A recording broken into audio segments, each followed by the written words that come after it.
Operation സിന്ദൂരിന് പിന്നാലെ നരേന്ദ്രമോദി സർക്കാരിന് നന്ദി പറഞ്ഞ പഹൽഗാം ഭീകരാക്രമണത്തിൽ കൊല്ലപ്പെട്ട നാവികസേനാ ഉദ്യോഗസ്ഥൻ വിനയ് നർവാളിന്റെ ഭാര്യ ഹിമാൻഷി നർവാൾ ഈ ഓപ്പറേഷൻ അവസാനിപ്പിക്കരുതെന്നും ഭീകരവാദത്തിനെതിരായ പോരാട്ടങ്ങൾക്കുള്ള തുടക്കമാണ് എന്നും ഹിമാൻഷി കേന്ദ്രത്തോട് അഭ്യർത്ഥിച്ചു. എന്റെ ഭർത്താവ് പ്രതിരോധ സേനയിലായിരുന്നു. സമാധാനം സംരക്ഷിക്കാനും നിരപരാധികളുടെ ജീവൻ രക്ഷിക്കാനും അദ്ദേഹം ആഗ്രഹിച്ചു. ഈ രാജ്യത്ത് വിദ്വേഷവും ഭീകരതയും ഇല്ല എന്ന് ഉറപ്പാക്കാൻ അദ്ദേഹം ആഗ്രഹിച്ചു. സർക്കാരിനോട് ഞാൻ നന്ദി പറയുന്നു. എന്നാൽ ഇത് ഇവിടെ അവസാനിപ്പിക്കരുത് എന്ന് അഭ്യർത്ഥിക്കുകയാണ്. ഈ രാജ്യത്ത് ഭീകരവാദം ഇല്ലാതാക്കാനുള്ള പ്രവർത്തനങ്ങളുടെ തുടക്കമാണ് ഇതെന്ന് ഞാൻ അഭ്യർത്ഥിക്കുന്നു. നമ്മുടെ സേനയും മോദി സർക്കാരും ഭീകരർക്കും അവരെ കൈകാര്യം ചെയ്യുന്നവർക്കും ശക്തമായ സന്ദേശം നൽകിയിട്ടുണ്ട്.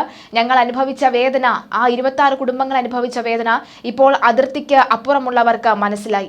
എന്റെ വിവാഹം കഴിഞ്ഞിട്ട് 6 ദിവസമേ ആയിട്ടുള്ളൂ എന്ന് പറഞ്ഞപ്പോൾ, അത് കരുണ കാണിക്കണം, വെറുതെ വിടണം എന്ന് പറഞ്ഞപ്പോൾ അത് പോയി മോദിയോട് പറയൂ എന്നാണ് അവർ പറഞ്ഞത്. ഇന്ന് മോദി, നമ്മുടെ സൈന്യം അവർക്ക് മറുപടി നൽകിയിരിക്കുന്നു.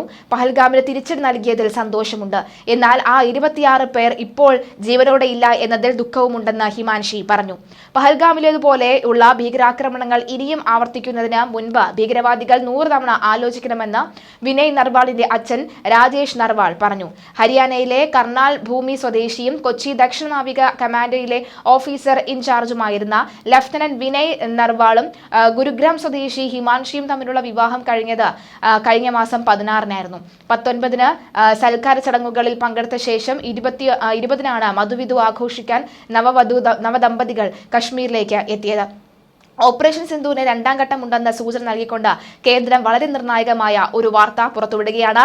ഇന്ത്യയുടെ പട്ടികയിലുള്ള 21 ഭീകര കേന്ദ്രങ്ങളിൽ കഴിഞ്ഞ രാത്രി ആക്രമിച്ചത് 9 എണ്ണം മാത്രമാണ്.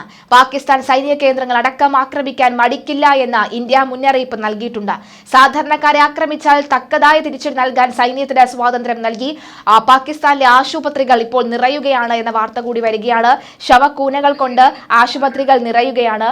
ആ ആശുപത്രികൾ നിറയുന്നത് മാത്രമല്ല, സൈനികരടക്കമുള്ളവർ പാകിസ്ഥാൻ പതാക പുതച്ചാണ് ഈ ഭീകരരുടെ ശവസംസ്കാര ചടങ്ങുകളിൽ പങ്കെടുത്തത്. ഭീകരർ മണ്ണിലേക്ക് താഴുമ്പോൾ അവരുടെ നെഞ്ചിൽ പാകിസ്ഥാൻ പതാകയുണ്ട്. ഭീകരവാദ രാഷ്ട്രത്തിന്റെ പതാകയല്ലാതെ മറ്റേത് പതാകയാണ് അവരുടെ ഹൃദയത്തോട് ചേർത്ത് അല്ലെങ്കിൽ നെഞ്ചിൽ പുതയ്ക്കേണ്ടത് എന്നൊരു കാര്യം കൂടി ചോദിക്കുന്നുണ്ട്. ഭീകരവാദ രാഷ്ട്രം തന്നെയാണ് പാകിസ്ഥാൻ എന്നതിൽ ഇതിനേക്കാൾ അപ്പുറം ഒരു തെളിവില്ല. കാരണം സൈന്യം, സർക്കാർ, ഇവരുടെയൊക്കെ തന്നെ പ്രതിനിധികൾ, സൈനികർ അതേ യൂണിഫോമിൽ ഭീകരരുടെ ശവസംസ്കാര ചടങ്ങിൽ പങ്കെടുക്കുകയാണ് എന്നുള്ള വാർത്തയുണ്ട്. മാത്രമല്ല, അത് സല്യൂട്ട് അടക്കമുള്ളവ കൊടുക്കുന്ന സാഹചര്യം ഒക്കെ തന്നെ നിലവിലുണ്ട്. മാത്രമല്ല, പാകിസ്ഥാന്റെ സിയാൽകോട്ടിൽ അടക്കം ഇന്ത്യയുടെ വ്യാപകമായിട്ടുള്ള ആക്രമണം നടത്താനുള്ള സാധ്യതയുണ്ട്.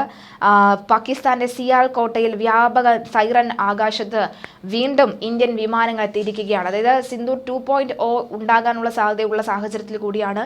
മാത്രമല്ല, ഇപ്പോൾ ഏറ്റവും ഒടുവിൽ നമുക്ക് മനസ്സിലാക്കാൻ സാധിക്കുന്നത് ഈ പലയിടങ്ങളിലും പല അതിർത്തികളിലും പാകിസ്ഥാന്റെ ഒരു ആക്രമണം ഉണ്ടാകാനുള്ള സാധ്യതയുണ്ട്. പാകിസ്ഥാൻ വിമാനങ്ങൾ വരാനുള്ള സാധ്യതയുണ്ടെന്ന് പറയുന്നുണ്ട്. മാത്രമല്ല, ഏറ്റവും ഒടുവിൽ കിട്ടുന്ന നിർദ്ദേശം അനുസരിച്ച് ചൈനയ്ക്ക് താക്കീതുമായി അജിത് ഡോവൽ എത്തിയിട്ടുണ്ട് എന്നൊരു വിവരമുണ്ട്. ചൈന ഇനി പാകിസ്ഥാനെ സംരക്ഷിക്കാനായി എത്തുകയാണെങ്കിൽ കൃത്യമായ തിരിച്ചടി ചൈനയ്ക്ക് ഞങ്ങൾ നൽകുമെന്നുള്ളൊരു നീക്കം തന്നെയാണ്. അജിത് ഡോവൽ രംഗത്തെത്തിക്കഴിഞ്ഞാൽ പിന്നെ എന്തായിരിക്കും സംഭവിക്കുക എന്ന് ആരും പറയേണ്ടതില്ലല്ലോ. എന്തായാലും ഇന്ന് സർവകക്ഷി യോഗം ദില്ലിയിൽ ചേരുന്നുണ്ട്. പ്രധാനമന്ത്രി നരേന്ദ്രമോദിയുടെ അധ്യക്ഷതയിൽ തന്നെയാണ് യോഗം ചേരുന്നത്. പഹൽഗാം ഭീകരാക്രമണത്തിന് ഇന്ത്യ നൽകിയ മറുപടിയിൽ പാകിസ്ഥാൻ 31 പേർ കൊല്ലപ്പെട്ടു എന്ന് സ്ഥിരീകരിച്ചിട്ടുണ്ട്. 41 പേർക്ക് പരിക്കേറ്റു. ഇനിയും പ്രകോപനമുണ്ടായാൽ ശക്തമായി തിരിച്ചടിക്കാൻ തന്നെയാണ് ഇന്ത്യയുടെ തീരുമാനം. പാക് ഷെല്ലാക്രമണത്തിൽ പൂഞ്ചിൽ സൈനികൻ വീരമൃത്യു വരിച്ചു. ലാൻസ് നായിക് ദിനേശ് കുമാറാണ് വീരമൃത്യു വരിച്ചത്. ഓപ്പറേഷൻ സിന്ദൂറിന് ഇന്ത്യക്ക് തിരിച്ചടി നൽകുമെന്ന പാക് പ്രധാനമന്ത്രി ഷഹബാസ് ഷെരീഫിന്റെ പ്രസ്താവനയ്ക്ക് പിന്നാലെ പാക് പോർ വിമാനങ്ങൾ ഇന്ത്യ അതിർത്തിയിലെത്തിയിരുന്നു. പഞ്ചാബ് അതിർത്തിയോട് ചേർന്ന സ്ഥലത്താണ് പാക് യുദ്ധവിമാനങ്ങൾ എത്തിയത്. എന്നാൽ റഡാർ സംവിധാനങ്ങൾ വഴി പാക് വിമാനങ്ങളുടെ സഞ്ചാരപഥം മനസ്സിലാക്കിയ ഇന്ത്യൻ യുദ്ധവിമാനങ്ങൾ മേഖലയിലേക്ക് ഉടൻ കുതിച്ചെത്തിയതോടുകൂടി പാക് വിമാനങ്ങൾ അതിർത്തി കടക്കാതെ മടങ്ങിയെന്നാണ് ലഭിക്കുന്ന വിവരം. അതേസമയം ഇന്ത്യയുമായി സമ്പർക്കം നടക്കുകയാണ് എന്ന് പാകിസ്ഥാന്റെ ഉപപ്രധാനമന്ത്രി ഇഷാഖ് ധർ ഒരു വിദേശ മാധ്യമത്തിന് നൽകിയ അഭിമുഖത്തിൽ പറയുന്നു. പാക് വിദേശകാര്യ മന്ത്രി കൂടിയാണ് ഇദ്ദേഹം. ഇരു രാജ്യങ്ങളിലെയും ദേശീയ സുരക്ഷാ ഉപദേഷ്ടാക്കൾ തമ്മിൽ സമ്പർക്കത്തിലാണ് എന്ന് പ്രതികരണമുണ്ട്. പറയുന്നുണ്ട്. എന്നാൽ ഇന്ത്യ ഇതിനോട് ഇതുവരെ പ്രതികരിച്ചിട്ടില്ല. രാത്രി വൈകിയാണ് പാക് ഉപപ്രധാനമന്ത്രിയുടെ പ്രതികരണം പുറത്തു വന്നത്.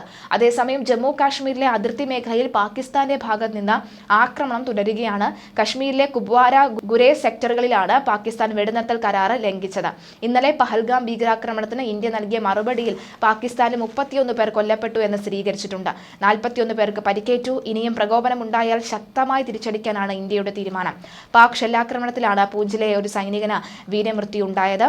വിദ്യാഭ്യാസ സ്ഥാപനങ്ങൾക്കടക്കം അവധി പ്രഖ്യാപിക്കുന്ന ഒരു സാഹചര്യം കൂടിയാണ് ഉണ്ടാകുന്നത്. മാത്രമല്ല, ജനങ്ങളോട് പുറത്തിറങ്ങരുതെന്ന് പാകിസ്ഥാൻ ഒരു മുന്നറിയിപ്പ് നൽകിയിരിക്കുകയാണ് എന്നൊരു വാർത്ത കൂടി വരുന്നുണ്ട്. ഖത്തർ പ്രധാനമന്ത്രി Sheikh Mohammed bin Abdulrahman bin Jassim Al Thani India വിദേശകാര്യ മന്ത്രിയുമായി പാക് പ്രധാനമന്ത്രിയുമായി ഫോണിൽ സംസാരിച്ചിട്ടുണ്ട്. വിവിധ രാജ്യങ്ങളിലെ ഒരു പിന്തുണ അത് ഇന്ത്യക്ക് ലഭിക്കുന്നുണ്ട് എന്ന കാര്യത്തിൽ സംശയമില്ല.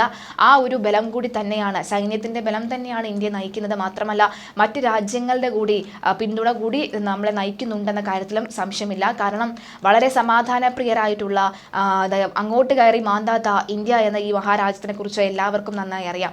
പ്രധാനമന്ത്രി നരേന്ദ്രമോദിയെക്കുറിച്ച് എല്ലാവർക്കും നന്നായി അറിയാം. അതുകൂടി കണക്കിലെടുത്ത് തന്നെയാണ് മറ്റ് രാജ്യങ്ങൾ എന്തുകൊണ്ട് നമ്മുടെ രാജ്യത്തെ ഇത്രയും ഏറെ പ്രാധാന്യത്തോടു കൂടി കാണുന്നു എന്നതിൽ വ്യക്തമായി അറിയാം.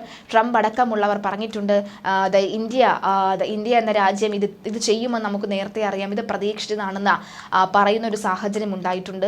എന്തായാലും നിലവിലെ സാഹചര്യത്തിൽ ശക്തമായ ഒരു താക്കീത് തന്നെയാണ് നൽകിയിരിക്കുന്നത്. മാത്രമല്ല, കാശ്മീരിലെ പാക് അധിനിവേശത്തിന് സ്വാതന്ത്ര്യകാലത്തോളം പഴക്കമുണ്ട്. ഇതിനിടെ പലപ്പോഴും പാകിസ്ഥാൻ ഇന്ത്യയെ വെല്ലുവിളിച്ചിട്ടുമുണ്ട്. അപ്പോഴെല്ലാം അവരെ തകർക്കുകയും ചെയ്തിട്ടുണ്ട് ഇന്ത്യ.